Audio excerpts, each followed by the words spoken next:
Hello everyone's. I am here for my review of The Oval Season 2 Episode 6. If you're new to my channel, welcome. If you're returning, you're one of my peoples, well, welcome back.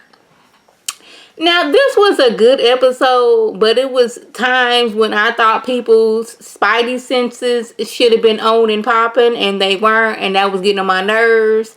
Another whole scene with Barry and Nancy got on my nerve, but we're gonna get to that in a minute.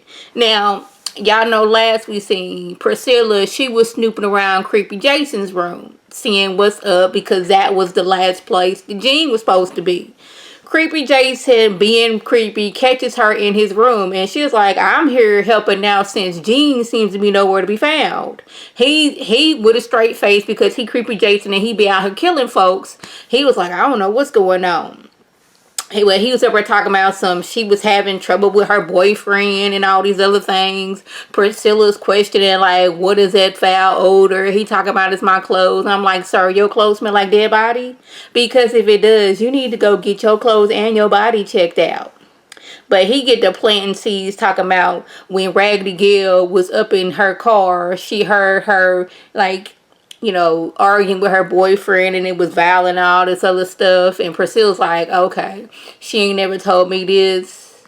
How is it that everybody in the White House, including your creepy tail, didn't heard of this, like, the ongoings of Jean and her boyfriend and I haven't heard? But she looking at him like, you up to something? I can't quite put my finger on it, but I know you up to something. And she leave at him, there, and it's Victoria and Sam. Victoria wants Sam to be her new Secret Service agent since New Human had passed away. And like, girl, you just found out your mama just got killed by your son, and you done found your son and killed several other people, and you over here trying to get with Sam. It's like, this is where your mind is going. Like, I know you did not like Evil City Grandma and all that stuff, and she didn't like you, but like, you should at least feel in some type of way that, hey, my son, the boy that I brought into this world, is out here killing folks. Not thinking of ways that you can get with Sam. Now, Priscilla walks up and sees these two together. And, and she has a look of, I would choke you out right now, but I know I wouldn't get a full choke out on you because Sam is sitting right there and he would stop me. So I'm going to hold my composure, but I'm going to be thinking in my mind all the ways that I could do something to your tail.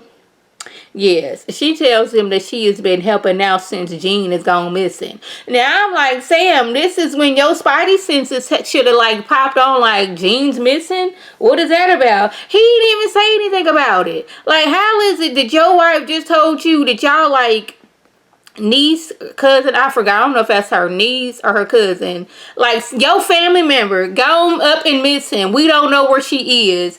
How is it that you ain't like, hey, Priscilla, what do you mean Gene is missing? He ain't say nothing. I don't know, he was so focused on, okay, I need to make sure that Priscilla don't hurt the first lady and end up in jail. He was more focused on that instead of the fact that Gene was missing. And Victoria, in her raggedy way that she is, she's like, yeah, she a housekeeper. But a housekeeper is a maid. Oh, you were the cook, right? I'm like, yes. I'm like, first of all, Victoria, if it wasn't for who your mom and daddy was, I ain't no telling where you would be. Because the only reason you and your husband is in the White House is because of who your mama and daddy is. If your mom and daddy wasn't rich and powerful, you may have possibly been sitting there working right beside her. Over there being rude. Now we gonna move over to the Nancy and Barry. Y'all, this whole scene, Nancy, she throwing something away. She see a pregnancy test in the trash. She digs in the trash and picks up. I'm like, lady, first of all, one, you digging in the trash. Two, you picking up a stick that somebody done peed on. Why are we doing this? And then I gotta get on Sharon, like, Sharon, girl, if you trying to, like, take a pregnancy test and hide it, why are you putting it in, like, the trash? You couldn't have wrapped that bad boy up in some paper towel or yet threw it away somewhere else. You gonna throw it away at the house where you live in with your boyfriend and his mom and daddy, more of his daddy, because he's trying to, the daddy trying to kick the mom out, but that's neither here nor there. Like, why would you just throw the doggone pregnancy test right in the trash like that? So now Nancy telling Barry, oh my goodness, why didn't you tell me that Sharon is pregnant? He's like, what are you talking about? See this stick that she done peed on that I'm holding in my hand, which is disgusting? Yeah. So now he all in his feelings because Sharon ain't told him. I was like, she probably getting used to the idea herself that she's pregnant. So now he got in his mind it must be Kareem's. I was like, it may well be Kareem's because we don't know how long Sharon had been creeping with Kareem. But like maybe she was just like, how am I gonna tell him that I'm pregnant when we still looking for his daughter? When ain't nobody said hello dog his foot about the doggone Cali being missing this episode. He's so focused on I gotta go talk to Sharon right now because she's pregnant. Not I need to go down to the police station and go question some people about where my daughter is at. Ain't nobody said nothing about Cali, like really for real, this whole season. Like they kind of sprinkled it in like a few episodes, but like not to like that should be their main focus. They drifting from Cali being missing to Sharon out here cheating. But I was like, that just like irks my nerves so bad when like people be picking up a pregnancy test that is not theirs. I'm like, somebody peed on it. Why are you touching it?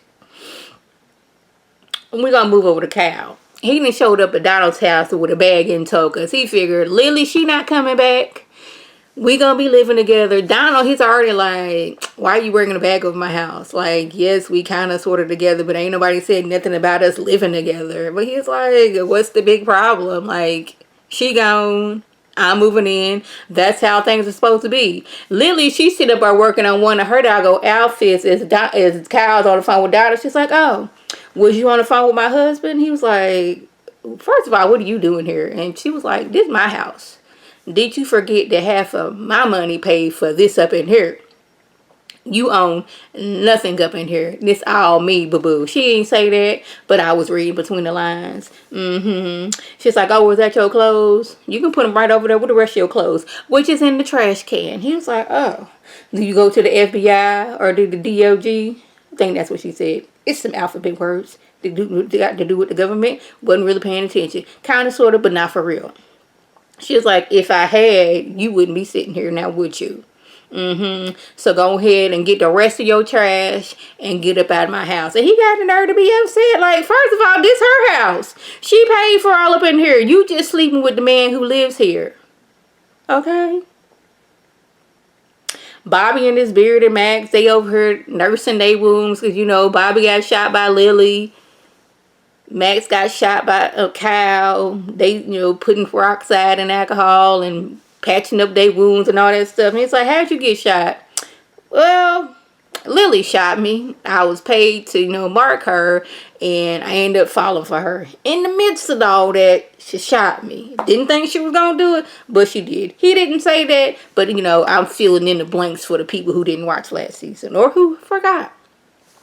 I don't know what happened, but these two, next thing you know, they get to pulling their guns out on each other because they don't really trust each other. And I was like, I can understand why Max does not trust anybody because, like, I don't know you. You took me from the hospital. People who work in the White House want me dead, so I don't really trust anybody around here. And then Lily, like, is married to the chief of staff, which means she's connected in some kind of way. He just all kinds of, like, not trusting the whole situation. I was like, yeah, I can understand that. They put their guns down. But Max wants to know what's going on. I was like, you was being curious, and curiosity killed the cat. Simple as that. Hunter over there complaining that he needs and wants Mistress Denise. And I was like, Mistress Denise is no longer with us, boo-boo. We can't have you having Mr. or wanting Mistress Denise. It's like she made me feel powerful. Don was like, you know how you can feel powerful?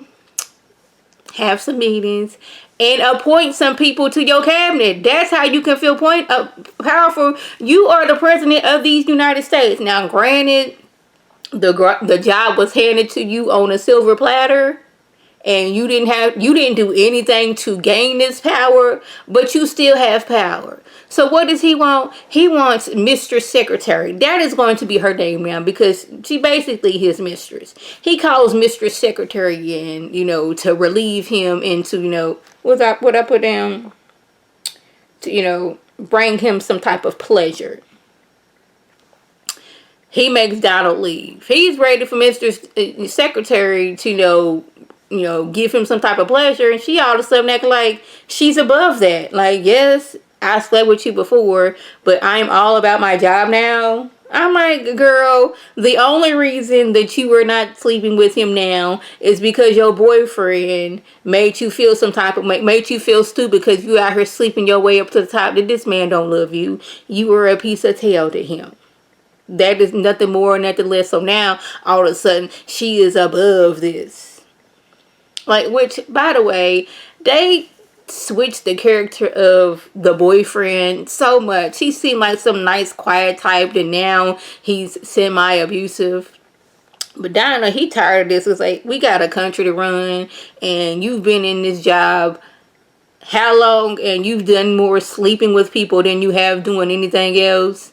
So he comes in there, come on, Mr. Secretary, you got everything you brought with you, you got your panties on. When he said that, I about fell out, because these ladies, they are known to just be leaving their panties around. That's how Press Secretary Diane found out about Mistress Denise, because she left her panties there. I'm like, how you go out without your panties on? But anyway, that's neither here nor there. Yeah, but I about fell out when I was like, come on, you still got your panties on? Because you look like the kind of person who just be leaving your panties around after you just slept with the president. Bring your tail on. And carried her around out the room. We had like a little scene with her and the boyfriend, which was stupid. I don't care.